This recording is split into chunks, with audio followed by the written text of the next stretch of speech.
Hi, I'm Mark. This is Mark's Tech Vlogs on YouTube, and today I'm going to bring you a review of a Neet Airstream.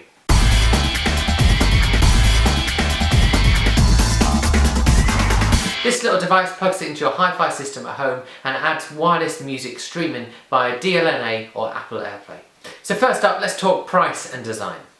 The Neet Airstream costs around 20 quid, although if you shop around you can find it for around £15. The design of it is actually really nice. It's really small and compact, it's black with rounded edges and doesn't look dissimilar from Apple TVs. The disadvantage of it being really light is that it can easily be pulled back by the cables. The back of the device is where you find your ports. There's a USB port which I think is simply for firmware updates, and then there's digital and analog audio outputs. The little device is powered by USB and so takes a micro USB cable in the back. The disadvantage is that it doesn't actually come in the box with a power adapter, so you get the USB cable, but they assume that you've got somewhere to plug the end of that into to get it going. Also in the box you get a 3.5mm jack to phono adapter ready to plug into a set of speakers. So let's talk about the spec of this device. As I said in the introduction to this video, this device is designed to work with the DLNA streaming function or with Apple Airplay. This means that in terms of spec, it's got built-in Wi-Fi audio but no Bluetooth at all. Certainly something to note if you want to use older devices such as iPods with built-in Bluetooth with this device, because you won't be able to. As I've said, in terms of output, it's got a 3.5mm jack and also a digital audio output. It's also got a USB, which I think is just for firmware updates, and it's powered via a micro USB.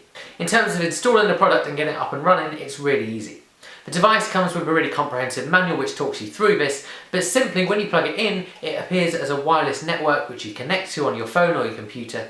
You then navigate to a web page where you tell it the setup details for your home wireless network, and you can name it if you want to and change a few other settings, and then you're away.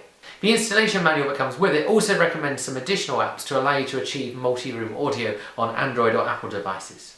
Now, I don't own an Android device, so I'm going to focus mainly on Apple as I go through this review. So let's talk about the key functionality of any device like this. How well does it work? Well, in terms of day-to-day use, the Airstream does exactly what it says it's going to do. Once you've got it set up, the device appears as an AirPlay device when you're streaming music from your phone or your iPad or your Mac, or you can connect to it via DLNA on an Android device. This means if you're an Apple user, you essentially use it the same way you use your Apple TV, and you can just throw the audio across to it nice and easily. If you're thinking of buying a load of these and setting up a multi-room audio system on a budget, which I've talked about in another video, then this is where you might actually run into a few issues. At the moment, and quite bizarrely, Apple doesn't support sending audio from your iPhone or your iPad to multiple AirPlay devices at once. And so if you want your music to just go to one room at a time and then change that around, this is going to be fine and it's going to be nice and easy. If you want your music to play in more than one room at once, then you're going to be looking at third-party apps. Often these are a little bit clunky and perhaps don't quite work as well, however, there are ways of doing it. The slightly bizarre thing is that Apple do support sending audio to multiple AirPlay devices from iTunes on a MacBook. This means if you had 2 or 3 of these set up, you could do multi-room audio straight from your Apple laptop.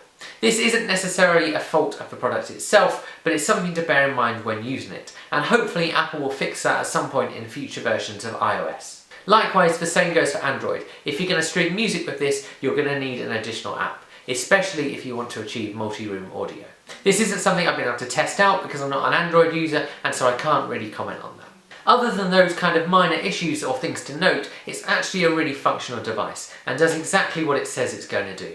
If you're worried about finding some of these additional apps I've talked about, then the manual that comes with it even recommends these and gives you places you can download them from. This is brilliant because the manufacturers have obviously decided they want to help you get the most out of this product. So, what's the verdict on this little piece of kit? If what you want for your multi-room audio setup is Apple Play and DLNA streaming functionality, then this is absolutely perfect for you. You can add it to your existing speakers and it's nice and easy to set up. On top of that, the price is really good, and so for 15 or 20 quid, it's not a huge amount to spend on one of these little adapters. The only thing I wish they'd included was a power adapter when you got it. The other downside is the lack of Bluetooth, and I don't know why they couldn't have just built in a simple Bluetooth receiver to this device. But actually, if you're using an older device that uses Bluetooth, or you want to get your friends to send their music to your system nice and easily without having to download an app, then this is going to be a little bit of a pain at times. In all honesty, however, this isn't going to be a problem for people most of the time. And if it is a deal breaker, then you certainly need to check out the Pure Jongo, and there's a review of that system on this channel as well. The only other thing worth noting is I didn't find that the wireless signal strength from this device was quite as strong as other devices. And so even though I've got a couple of boosters around the house, the signal strength wasn't as strong as I thought it ought to have been. All in all, however, whilst I know I've talked about some of the downsides of it, I'm actually really impressed. It does exactly what it says it's going to do, it's a really good price, and it also looks really nice, which is a real bonus for something like this. And so if you want to set up something that has AirPlay across your house, then I'd certainly recommend picking a few of these up. I hope you guys have found this video helpful. Do check out my other videos, like and subscribe. If you've got any questions, stick them in the comments, and I'll see you guys again soon.